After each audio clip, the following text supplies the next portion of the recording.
నమస్కారం అండి. ఈనాటి అంతర్యామిలో అంశం కలికాలం. మనకు అందించిన వారు ఆనంద సాయి స్వామి గారు. వినిపిస్తున్నది మీ విజయభాస్కర్. సహజంగా చలికాలం వణికిస్తుంది, కానీ కలికాలం ఇంకా వణికిస్తుంది, వెన్నులో వణుకు పుట్టిస్తుంది. నేటి సమాజంలో జరుగుతున్న భయానక సంఘటనలు, అత్యాచారాలు, అమానుషాలు చూస్తుంటే కలికాలంలో ఇలాంటి దారుణాలు జరుగుతాయని పెద్దలు చెప్పిందే నిజమేమో అనిపిస్తుంది. అన్నము, పాలు, నీళ్లు, గాలి, ఆఖరికి శరీరంలో అవయవాలను అమ్ముతున్నారు. అమ్మాయిలను, పిల్లలను అమ్ముతారు. అమ్మనిదంటూ ఏమీ ఉండదు. పుట్టగానే లింగ వివక్షతో ఆడబిడ్డలను చంపేస్తున్నారు. తిండి పెట్టకుండా తల్లిదండ్రులను, వృద్ధులను చంపుతున్నారు. ఇది అన్యాయం అని అడిగిన వాళ్ళ గొంతు కోస్తున్నారు. పన్నులు కట్టించుకుంటున్నారు. పాలన చెయ్యరు. అధికారం కోసం బీభత్సం సృష్టిస్తారు. కాలమహిమ రకరకాలుగా ఉంటుందని పురాణాలు చెప్తున్నాయి. కృతయుగంలో దేవతలు, రాక్షసులు వేరువేరు లోకాల్లో ఉండేవారు. త్రేతాయుగంలో రాముడు, రావణాసుడు ఒకే ప్రపంచంలో ఉన్నారు.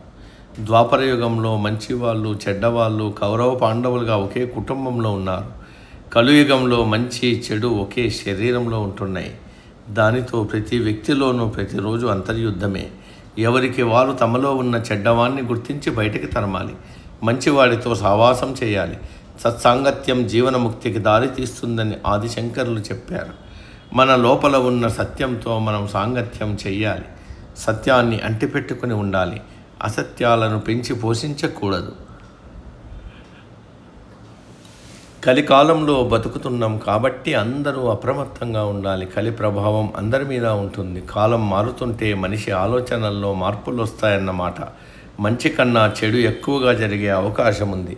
ఇక యుగాంతానికి మనుషులు ఎలా మారతారో అన్నది ఊహకందని విషయం. కలిపురుషుడి ఆలోచనలు ఎలా ఉంటాయంటే ధర్మం అంటే ఏమిటి అంటాడు. కలిపురుషుడిది పాపభూయిష్టమైన జీవితం. ఈశ్వరుడు ఏది నిషిద్ధ కర్మగా చెప్పాడో దానిపై ఆసక్తి కలిగించడమే అతడి పని. కలిపురుషుడి ప్రభావం వల్ల మనుషుల్లో మంచితనమే నశించిపోతుంది. నిజం మాట్లాడటం మహాపాపమని భావిస్తారు. పరనింద చేస్తారు. పరద్రవ్యాల మీద, పరస్త్రీల మీద ఆసక్తి పెరుగుతుంది. సర్వ పాపాలు చేస్తారు. ధనార్జనే ధ్యేయంగా బతుకుతారు. విద్యలను, జ్ఞానాన్ని అమ్ముకుంటారు. హింసోన్మాదులై చేయకూడని పనులు చేస్తారు. కలికాలం ఘోరాలకు నిలయమవుతుంది. అయితే ఈ కాలంలో మంచి జరగదా? మంచి కోసం చెడును ఎదిరించలేమా?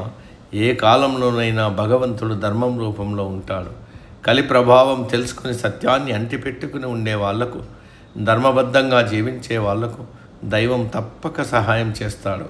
కలికాలం మనల్ని వణికించిన ఆ కలికాలాన్నే వణికించే సత్యసంధత, నిష్ఠ, ఇచ్ఛాశక్తి అనే శక్తివంతమైన సద్గుణాలు మన సొంతం. వాటిని పెంచుకుని విజయం సాధిద్దాం. సమాప్తం. సర్వే జన సుఖినో భవంతు. అందరూ బాగుండాలి, అందులో మనం ఉండాలి.